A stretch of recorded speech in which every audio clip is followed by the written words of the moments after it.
He stood in the rain, the paper bag of wilted flowers pressed against his chest, watching the taillights of her car disappear into the night. The words she had just spoken echoed like thunder in his mind. "You're too poor to marry, Ethan. I can't live a life of struggle." That night, Ethan Parker learned what it felt like for love to weigh more than heartbreak. He was 24, broke, and working 2 jobs just to keep the lights on in a small rented apartment above a laundromat in Columbus, Ohio. But what hurt most wasn't losing her.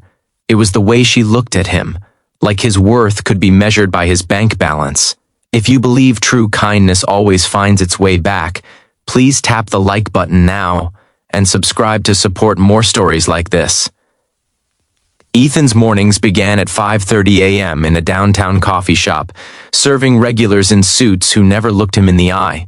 His evenings ended with him cleaning office floors long after everyone had gone home. Still, he dreamed of a different life, one where he was seen for who he was, not what he owned. But life wasn't kind to dreamers like Ethan.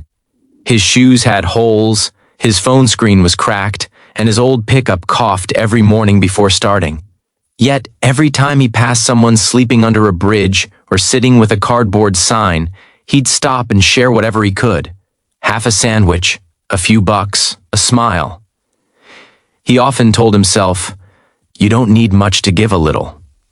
One cold Friday night, after another long shift mopping hallways, Ethan spotted a man sitting outside the building's glass doors. The man looked out of place, not homeless, but lost. His gray hair was wet from the drizzle, his expensive-looking coat torn at the sleeve. Ethan asked softly, "You okay, sir?" The man didn't answer right away. He just looked up with tired eyes and said, "I think I lost everything today." Ethan crouched beside him. "You mean like your job?" The man shook his head. "My family, my company, my reason." He laughed bitterly. "Strange how money can buy everything except peace." Ethan sat beside him, the mop bucket forgotten. "I don't have much," he said, pulling out a still warm muffin from his bag. "But you can have this. It's not fresh, but it's something."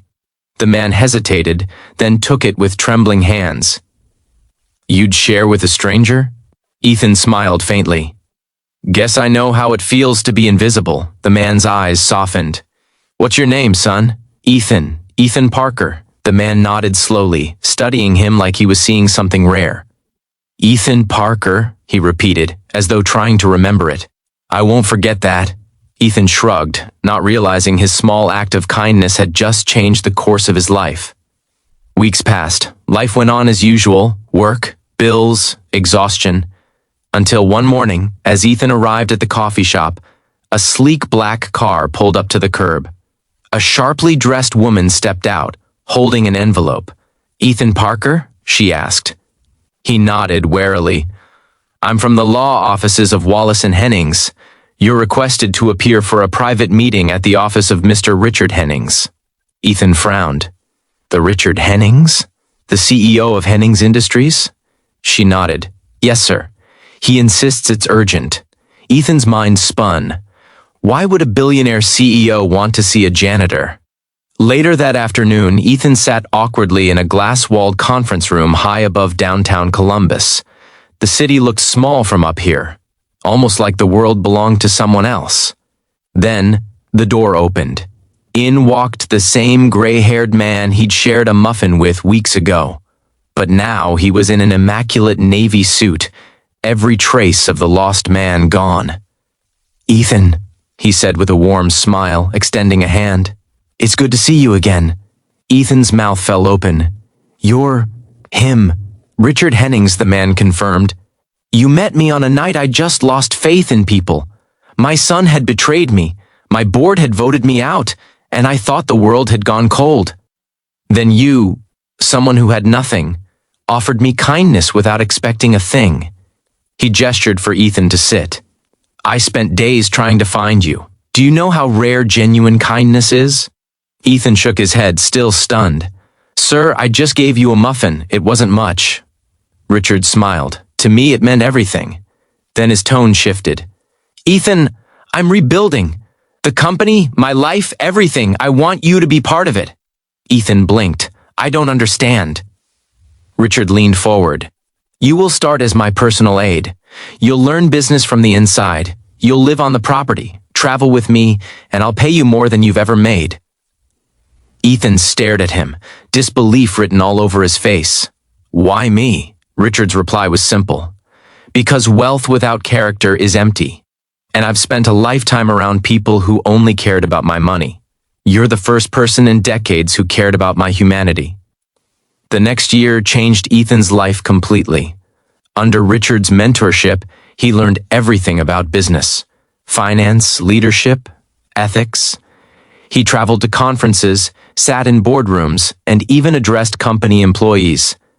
But through it all, he never forgot his roots. He still carried spare bills in his wallet for the homeless, still helped janitors clean when no one was watching. People in the company began to whisper, "Who is this kid the CEO treats like family?" Richard never explained. He didn't need to. Actions spoke louder than rumors. Then one evening, Richard invited Ethan to his home, a sprawling estate just outside the city. Over dinner, Richard's voice was calm but serious. I'm getting older, Ethan. My son has no interest in changing his ways. The board knows I'm stepping down soon. I've made my decision about who will take my place. Ethan looked up, curious. Richard smiled. It's you, Ethan. You'll inherit my shares and lead Hennings Industries after I'm gone. Ethan nearly dropped his fork. Sir, that's impossible. I'm not... You're everything I wish my own son had been, Richard said quietly. And you've earned it. Not through money, but through heart. News of the decision spread like wildfire. The media was stunned. A janitor to CEO? Investors questioned Richard's sanity, but Richard stood firm, his voice unwavering at the press conference. Leadership isn't about wealth or bloodline, it's about integrity. And Ethan Parker has more of that than anyone I've ever met. Within weeks, Ethan became the youngest CEO in the company's history. Reporters followed him everywhere. His old coffee shop co-workers watched in disbelief as he stepped out of a limousine, giving interviews about gratitude and second chances. But Ethan's heart remained the same. Every Friday, he'd quietly visit shelters and community kitchens, donating anonymously. And on weekends, he'd drive his old pickup, still patched and faded, to the same coffee shop, leaving large tips for baristas who were struggling just like he once did. One summer afternoon, while Ethan was reviewing proposals in his glass office, a familiar voice echoed behind him. Ethan, is that really you? He turned and froze. It was her, the woman who had once said, You're too poor to marry. She looked the same, just a little older, wearing designer clothes and a forced smile. I saw you on the news, she said softly. I had no idea. I mean, you're the CEO now? Ethan smiled politely. Life's full of surprises. She hesitated, then said, I made a mistake, Ethan. I thought money was everything. But after all these years, I realized I was wrong. Maybe we could start over? Ethan's gaze didn't waver. You were honest about who you were back then. And so was I. But some lessons come at a cost. There was no bitterness in his voice, only peace. She looked down, realizing the door she'd once slammed shut was now locked from the other side. As she walked away, Richard's words came back to Ethan's mind. Wealth without character is empty. He smiled faintly, whispering to himself, and kindness is the real inheritance. Years later, after Richard passed peacefully in his sleep, Ethan stood before thousands of employees at the company's annual address. His voice was steady, humble, and deeply human. I once worked as a janitor in this city. I once had nothing. But a man who believed in kindness changed my life forever. He taught me that how you treat people when you have nothing defines how you'll handle everything when you have it all. He paused, looking over the crowd, eyes misting. So today, Hennings Industries will dedicate a new foundation to support those starting from zero. Because sometimes, all someone needs is one person to see them. The applause was thunderous. But Ethan didn't hear it as praise, he heard it as a promise to keep the kindness alive. That evening, as the sun set behind the skyline, Ethan visited Richard's grave with fresh flowers. He whispered, "You gave me more than wealth. You gave me purpose." And for a brief moment, a gust of warm wind brushed across his face, almost like a quiet thank you from the man who had once sat on a curb, broken and forgotten. We'd love to hear your story. What is the most memorable act of unexpected kindness you have witnessed or received? Share it in the comments below. If this story touched your heart, please like, share, and subscribe because kindness, no matter how small, can change a life forever.